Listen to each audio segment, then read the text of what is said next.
Licenciatura en Educación Física.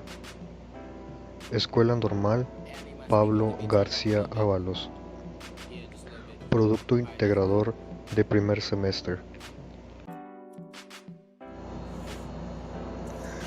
Etapas y características del desarrollo que va de la infancia a la adolescencia.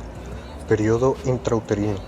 Aunque se considera que la infancia empieza en el momento de nacer, en ocasiones se asume que puede empezar antes, especialmente en los casos de parto prematuro.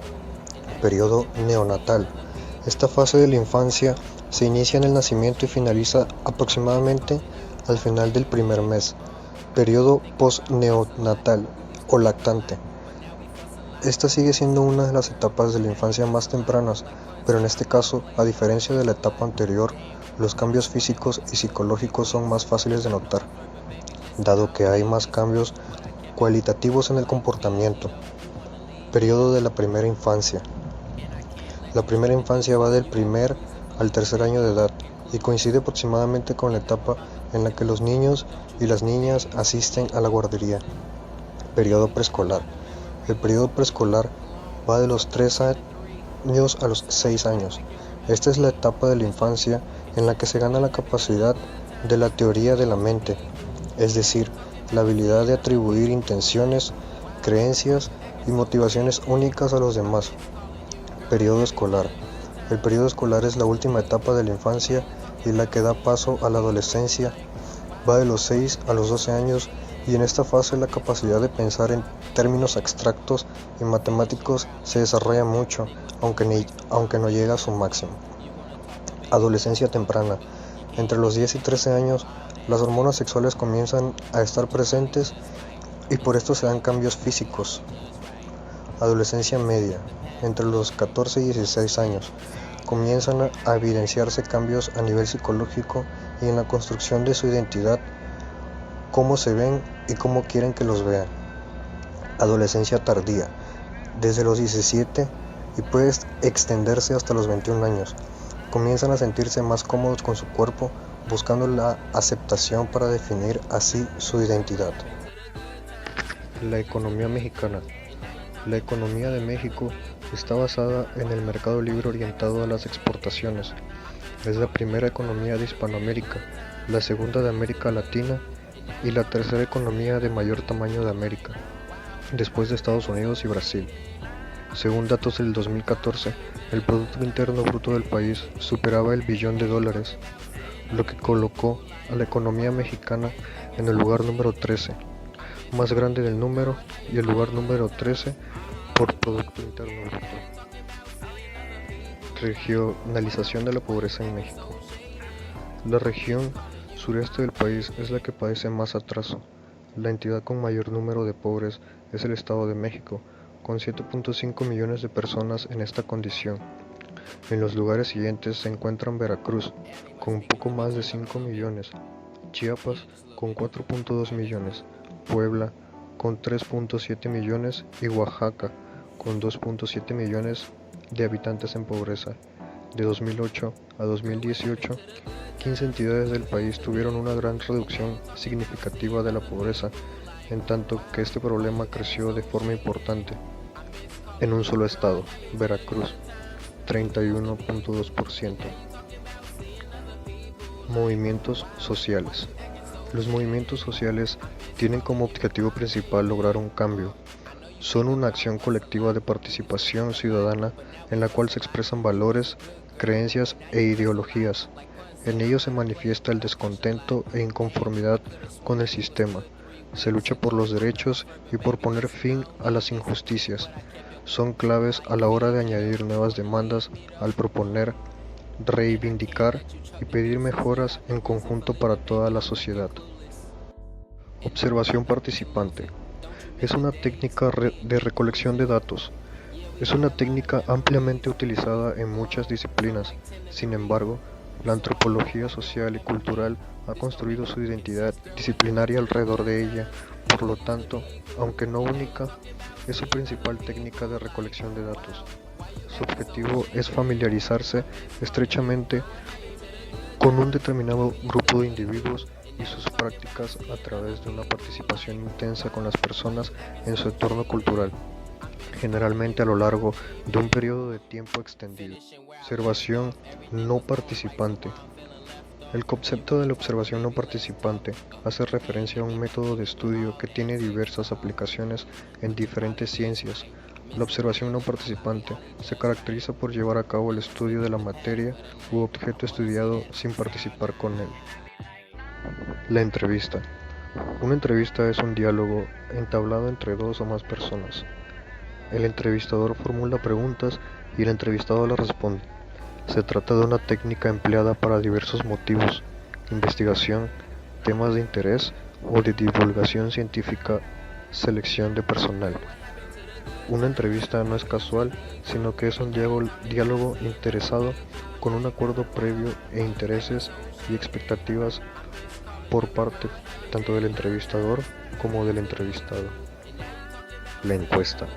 Una encuesta es un procedimiento dentro de los diseños de una investigación descriptiva en el que el investigador recopila datos mediante el cuestionario previamente diseñado, sin modificar el entorno ni el fenómeno donde se recoge la información, ya sea para entregarlo en forma de tríptico, gráfica o tabla. Los datos se obtienen realizando un conjunto de preguntas normalizadas dirigidas a una muestra representativa.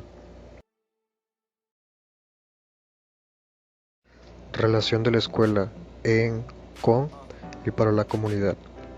La relación es la manera en que la escuela puede ayudar para que la población estudiantil logre los aprendizajes que la escuela propone previo conocimiento en que se encuentra la comunidad en relación a los recursos con que cuenta y la situación socioeconómica de la población. Ritmos de crecimiento, desarrollo y maduración. El crecimiento y el desarrollo de un niño se pueden dividir en 4 periodos: la lactancia, los años preescolares, la etapa media de la niñez y la adolescencia. Poco después del nacimiento, un bebé pierde normalmente del 5 al 10% de su peso al nacer. A las 2 semanas de edad, el bebé empieza a tener un crecimiento y aumento de peso rápidos. De los 4 a los 6 meses de edad, un bebé debe de tener el doble del peso que tenía al nacer. Durante la segunda mitad del primer año de vida, el crecimiento no es tan rápido.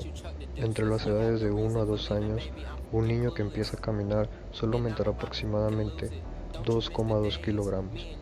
De los 2 a los 5 años, el aumento de peso permanece aproximadamente en 2,2 kilogramos por año. Entre los 2 y los 10 años, el niño crece a un ritmo constante.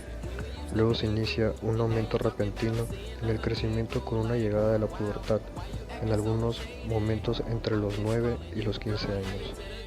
La adolescencia. Adolescencia temprana.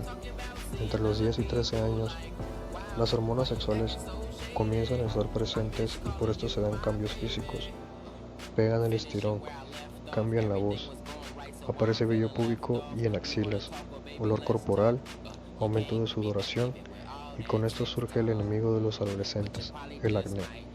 Adolescencia media.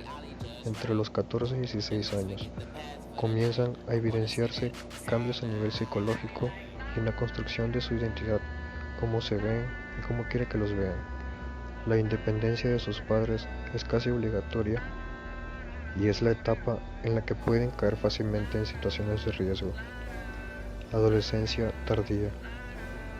Desde los 17 y puede extenderse hasta los 21 años, comienzan a sentirse más cómodos con su cuerpo, buscando la aceptación para definir así su identidad. Se preocupan cada vez más por su futuro y sus decisiones están en concordancia con ello. Los grupos ya no son lo más importante y comienzan a elegir relaciones individuales o grupos más pequeños.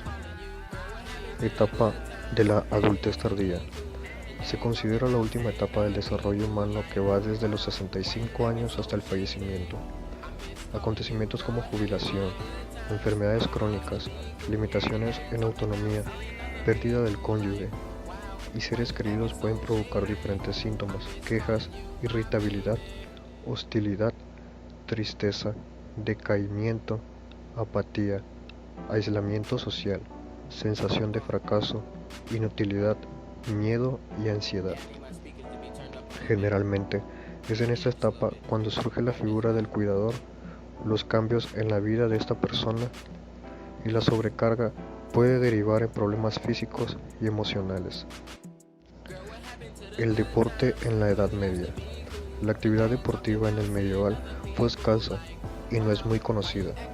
Los deportes y juegos que se practicaban estaban directamente relacionados con la caza y la guerra, aunque también se practicaron algunos juegos emparentados con el tenis, el fútbol y el golf, antecesores de los deportes modernos provistos de reglamentos del juego.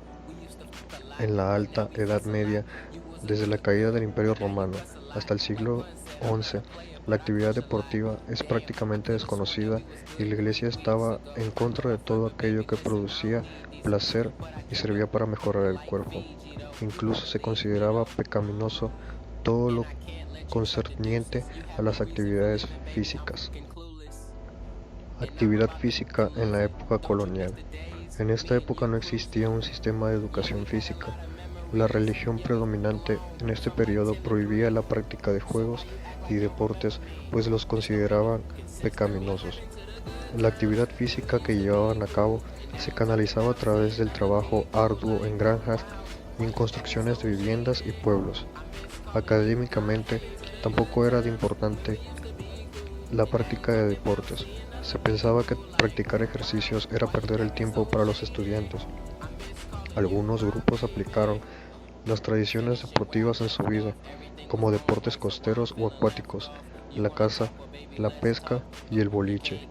Otros deportes populares fueron el correr, boxeo, lucha, carreras de caballo, las cazas de zorros, cricket y fútbol. Principios rectores en la educación física. Congresos de Instrucción 1882-1889.